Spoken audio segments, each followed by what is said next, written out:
హరి ఓం.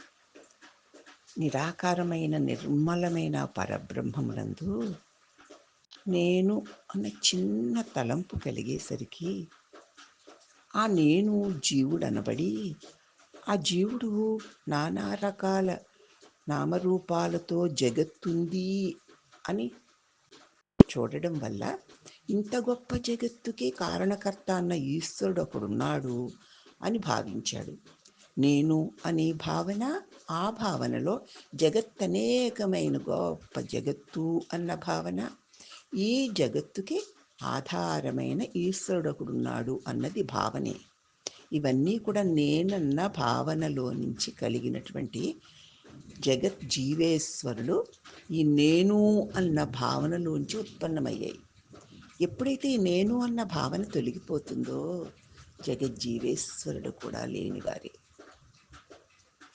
మిగిలి ఉన్నది నిరాకారమైన, నిర్గుణమైన, నిరంజనమైన చిదానంద స్వరూపమే.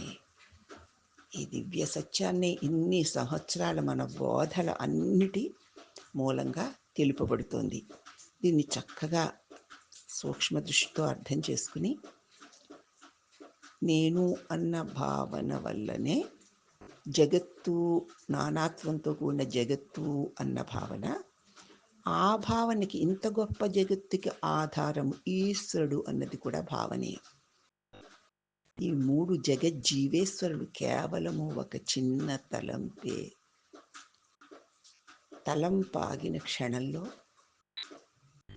తత్స్వరూపమే సత్యమై ఉంది.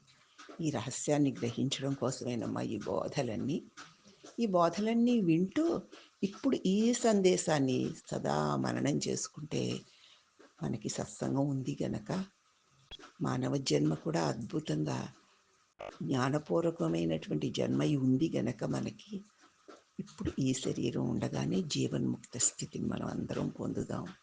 అదే పరమాత్మ యొక్క అనుగ్రహం. హరి ఓం నమః.